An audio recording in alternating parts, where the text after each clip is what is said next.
보시면 되겠습니다. 83페이지 맨 뒤쪽인데요. 예. 이번 발표는 장례 예배가 우상숭배인 성경적인 이유에 대해서만 다루도록 하겠습니다.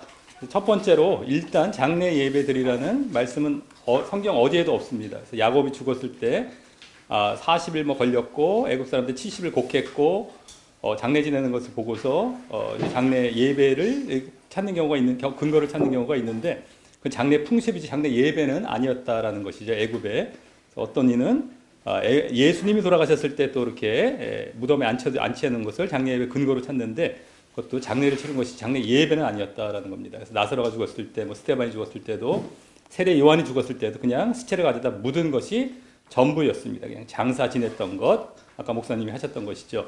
그래서 예배드린 것은 한 권도 없었다. 두 번째는요, 시체는 하나님 앞에 부정하기에 시체를 만진 자는 정결 의식을 치르라고 한 데에서 찾아볼 수 있습니다. 그래서 구약 시대에는 사람의 시체를 만진 자는 7일 부정하다고 했다.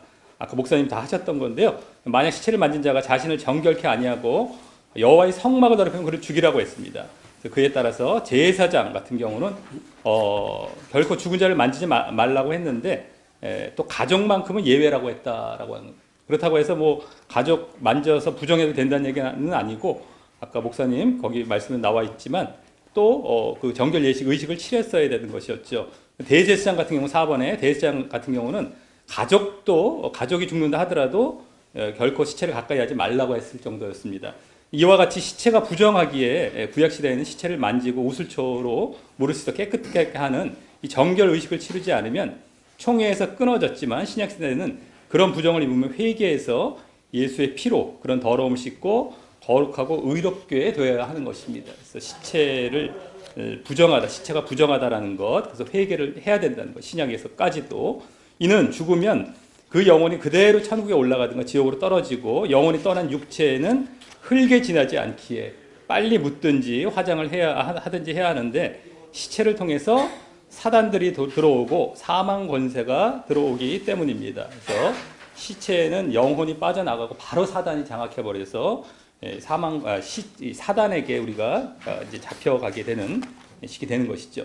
그러므로 죽은 자를 만지는 것과 죽은 자를 위해 예배와 같은 어떤 의식을 행하는 것은 자신의 몸을 더럽히는 것이 되고 그 배후에 있는 사단에게 예배하는 우상숭배 행위가 되는 것입니다. 그래서 사단이 죽은 자 가운데 역사해서 결국에 우상숭배로 우리가 끌려가는 것입니다. 세 번째, 죽은 자의 장사에 대해서 예수님께서 하신 말씀에서 찾아볼 수 있습니다. 마태복음 8장에 보시면 제자 중에 또 하나가 가로되 주여 나로 먼저 가서 내 부친을 장사하게 허락하옵소서. 예수께서 가라사대 죽은 자들로 저희 죽은 자를 장사하게 하고 너는 나를 좇으라.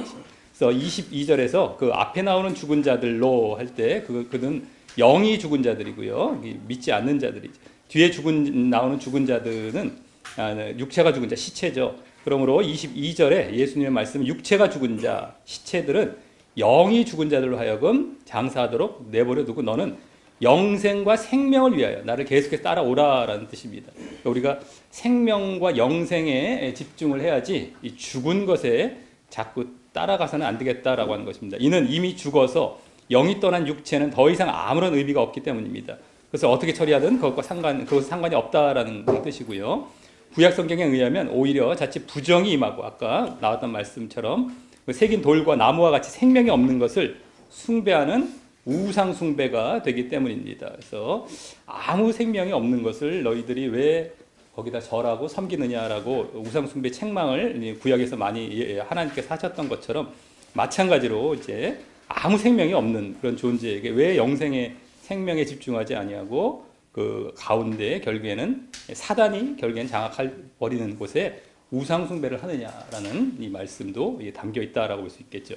자, 네 번째가 이제 우리가 잘 아실 말씀이고 결정적이라고 할 수 있는데요. 고린도전서 10장에 의하면 이방인들이 제사할 때 와서 받는 것은 귀신이며 제사 드리는 일은 귀신과 교제하는 일이라는 사실에서 잘 볼 수 있습니다. 그래서 20절 보시면 대저 이방인의 제사하는 것은 귀신에게 하는 것이요 하나님께 제사하는 것이 아니니 나는 너희가 귀신과 교제하는 자 되기를 원치 아니하노라라는 말씀인데요.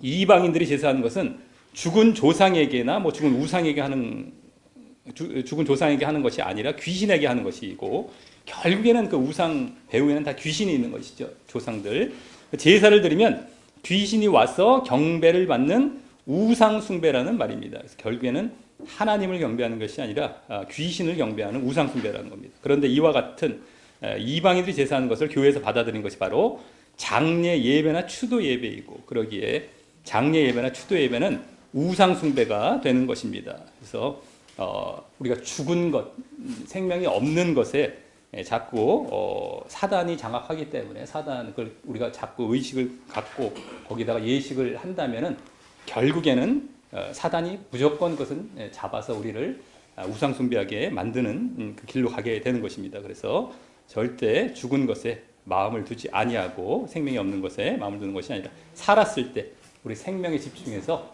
정말 구원받게 하는 일에 집중하셨으면 합니다. 예, 이상입니다.